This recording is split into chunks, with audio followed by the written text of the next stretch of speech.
But कुछ चीजें ऐसी थी जो बतानी रह गई। कल हमने ये सीखा था कि अगर हमारा सिबिल खराब है, ये तो हो गया था तरीका सिबिल को ठीक करने का। तीसरा, रैंडमली अप्लाई करना बंद कर दें जो हम लोन के लिए लगातार अप्लाई करते जा रहे हैं। अब देखो, सिबिल के लिए इंडिया में 3 कंपनीज हैं, 3 क्रेडिट ब्यूरोज हैं जो सिबिल डिटेल देते हैं। बट अगर आप फर्स्ट टाइम यूजर हो तो आप अपना न्यू रजिस्ट्रेशन करेंगे उस पे, देन आपको सिबिल फ्री में शो करेगा। कस्टमर के किसी के भी सिबिल पे सबसे पहली चीज सबसे ऊपर जो देख कि आपने पास्ट में जितने भी लोन लिए होंगे, लाइक अकाउंट नंबर 1, इसमें क्या क्या इंफॉर्मेशन आएगी। अब इसका हम जब सेकंड पेज देखेंगे, फुल इंफॉर्मेशन देखेंगे, ये तब तक दिखेगा जब से लोन स्टार्ट है, तो वो सिबिल एकदम खराब हो चुका होगा। लेटेस्ट लोन आपने लिया होगा वो सबसे ऊपर होगा, किस दिन पे, किस बैंक के लिए, किस लोन के लिए आपने इंक्वायरी की है, तो ये बहुत बड़ा रीजन बनता है सिबिल ड्रॉप का। लेकिन वहां का सिबिल अपडेटेड नहीं होता ताकि आप उस बैंक के साथ कम्युनिकेट कर सके। ये चीजें भी अगर आप ध्यान रखेंगे तो। Hello guys, welcome to my new video. Guys कैसे हैं आप सब? उम्मीद करता हूँ सब अच्छे होंगे। गाइस कल हमने वीडियो बनाई थी सिबिल पे कि मेरा सिबिल खराब है तो मैं सिबिल इंप्रूव कैसे करूं, और सिबिल मेरा और खराब ना हो जाए तो उसके लिए मैं क्या क्या करूं। बट कुछ चीजें ऐसी थी जो बतानी रह गई, जो मुझे लगा मुझे आपको बतानी चाहिए ताकि आपको नॉलेज पूरी कंप्लीट रहे, कुछ भी गैप ना रह जाए। अब पहले थोड़ा सा रिकैप करते हैं। कल हमने ये सीखा था कि अगर हमारा सिबिल खराब है तो हमें पहले सिक्योर्ड लोन पे जाना चाहिए, जो कि हो सकते हैं consumer loan, auto loan, house loan या गोल्ड लोन, ताकि हमारा सिबिल थोड़ा सा इंप्रूव होना स्टार्ट हो जाए। देखो, सिक्योर्ड लोन थोड़ा इजीली मिल जाते हैं अनसिक्योर्ड के कंपैरेटिवली। सिबिल इसमें भी चेक होगा बट उतना नहीं देखा जाएगा जितना अनसिक्योर्ड में देखा जाता है। तो हम सिक्योर्ड लोन लेंगे, उसकी ईएमआई प्रॉपर पे करते रहेंगे, उसके बाद हमारा थोड़ा थोड़ा करके सिबिल बूस्ट होना स्टार्ट हो जाएगा। ये तो हो गया था तरीका सिबिल को ठीक करने का। दूसरा पॉइंट था, अगर सिबिल मेरा खराब हो रहा है तो उसको कैसे होल्ड किया जाए। पहला, सारी ईएमआई हम टाइम पे करना स्टार्ट कर दें। दूसरा, कार्ड ओवर लिमिट ना जाए। तीसरा, रैंडमली अप्लाई करना बंद कर दें जो हम लोन के लिए लगातार अप्लाई करते जा रहे हैं। सिर्फ लोन के लिए नहीं, कार्ड के लिए या किसी भी चीज के लिए हम रेगुलर अप्लाई कर रहे हैं बट बैंक नहीं दे रहा क्योंकि सिबिल ऑलरेडी खराब है।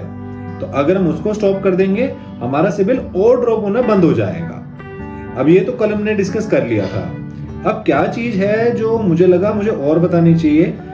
गाइस, सिबिल हम देख तो रहे हैं कि सिबिल डाउन है या सिबिल अच्छा है या कैसे है, ये तो सिर्फ स्कोर पे बात है, लेकिन सिबिल रिपोर्ट को कैसे चेक करना है, कहां से चेक करना है, कैसे रीड करना है, वो बताना रह गया था। अब देखो, सिबिल के लिए इंडिया में 3 कंपनीज हैं, 3 क्रेडिट ब्यूरोज हैं जो सिबिल डिटेल देते हैं। पहला ट्रांसयूनियन, दूसरा इक्विफैक्स, तीसरा एक्सपीरियन। ये तीनों ही रिपोर्ट देते हैं। तीनों की क्रेडिट रिपोर्ट, सिबिल रिपोर्ट अलग अलग आती है। वो अलग इसलिए आती है कि तीनों का ना फिलिंग टाइम अलग है। लाइक मान लो आज मेरी ईएमआई आज डिपॉजिट हुई है, आज मेरी ईएमआई डेबिट हुई है, तो हो सकता है सिबिल जो ट्रांसयूनियन है वो कल इसको अपडेट कर दे, लेकिन एक्सपीरियन वाला क्या करे, वो 10 दिन बाद अपडेट करे, और इक्विफैक्स वाला हो सकता है 15 दिन बाद अपडेट करे। तभी तीनों का सिबिल रिपोर्ट अलग अलग आता है। But most of the bank TransUnion का ही सिबिल चेक करते हैं। जो आप sibil.com की वेबसाइट से डाउनलोड करोगे ना, वहीं पे जो सिबिल दिखेगा सारे बैंक वही चेक करते हैं। अब देखो, sibil.com पे जब आप जाओगे तो वहां पे आपको चार्ज दिखेगा। आई थिंक इस टाइम 500 पर मंथ है, इसका सब्सक्रिप्शन लेना पड़ता है। बट अगर आप फर्स्ट टाइम यूजर हो तो आप अपना न्यू रजिस्ट्रेशन करेंगे उस पे, देन आपको सिबिल फ्री में शो करेगा। आई थिंक 1 मंथ के लिए फ्री रहेगा, उसके बाद चार्जेबल हो जाएगा। But 1 month is sufficient for us. हमें बस चेक करना है ना सिबिल पे क्या क्या सिनेरियोज हैं।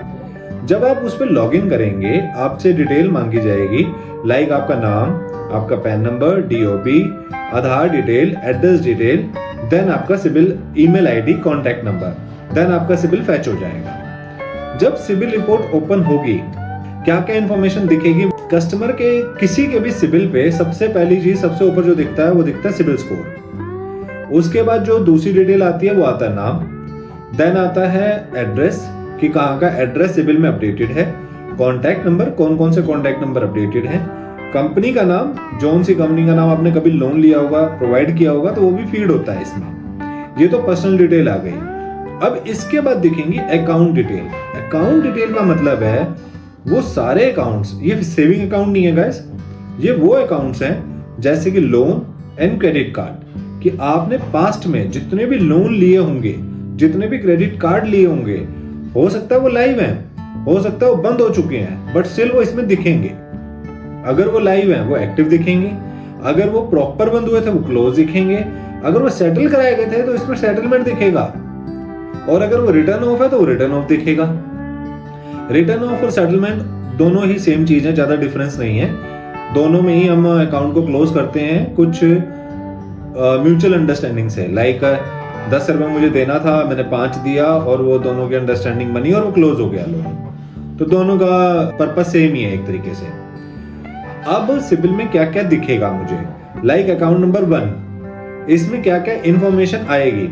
पहला, ये लोन किस बैंक से है ये दिखेगा, ये किस डेट पे ओपन हुआ था, लाइक किस डेट पे मैंने लोन लिया था, ये कितने अमाउंट का लोन था, कितना अमाउंट अभी पेंडिंग है, लास्ट पेमेंट मैंने इसमें कब की है, लाइक लास्ट ईएमआई कब गई है, कुछ ओवरड्यू तो नहीं है कहीं इसमें, अगर ये क्लोज हो चुका है तो लास्ट क्लोज डेट कब की है, ये इंफॉर्मेशन तो फ्रंट पेज पे दिख जाएगी। अब इसका हम जब सेकंड पेज देखेंगे, फुल इंफॉर्मेशन देखेंगे, तब हमें पता चलेगा इसकी हिस्ट्री।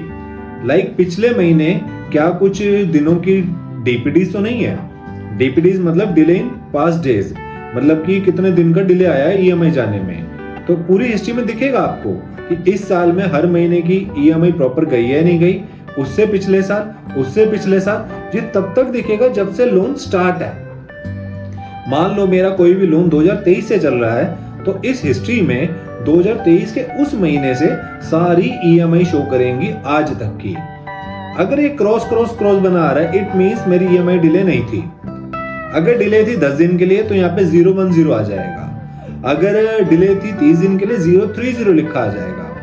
मैक्सिमम होता है ये 900, 3 डिजिट है तो 900 तक जाता है। अगर 900 प्लस की डीपीडीज है, 900 का मतलब समझ रहे हो, 3 साल का ईएमआई मैंने भरा ही नहीं है, पिछले 3 साल की ईएमआई में भरी ही नहीं है अभी, तो वो सिबिल एकदम खराब हो चुका होगा। तो ये तरीका होता है सिबिल चेक करने का, कि कहां से हमें सिबिल चेक करना है और क्या क्या सिबिल पे देखना है। अब जैसे कि एक अकाउंट देखा, अब ऐसे आपको सारे ही अकाउंट देखने हैं अपने पास्ट के। ये हमेशा सीक्वल में होगा, लाइक जो लेटेस्ट लोन आपने लिया होगा वो सबसे ऊपर होगा, उसके बाद थोड़ा पुराना, उसके बाद थोड़ा पुराना, ऐसे करते करते करते बिल्कुल लास्ट तक आप चले जाएंगे। जो आपने पहला लोन लिया होगा वो सबसे लास्ट में आएगा। अब आपको सिबिल प्रॉपर रीड करना है, आपको हिस्ट्री जरूर चेक करनी है, उसी में आपको पता चलेगा किस लोन की वजह से मुझे प्रॉब्लम आई थी। तो यहां से सिबिल देख लिया। अब अकाउंट डिटेल के बाद लास्ट एक और पोर्शन होता है, वो होता है इंक्वायरीज का। वहां आपको दिखता है किस दिन पे, किस बैंक के लिए, किस लोन के लिए आपने इंक्वायरी की है। ये तीनों ही डाटा फिल होते हैं उसमें। अगर ये इंक्वायरीज 1 महीने में 5 से ऊपर जा रही हैं, तो ये बहुत बड़ा रीजन बनता है सिबिल ड्रॉप का। तो आप यहाँ पे ये भी चेक कर पाएंगे कि क्या मेरी इंक्वायरी ज्यादा तो नहीं हो रही।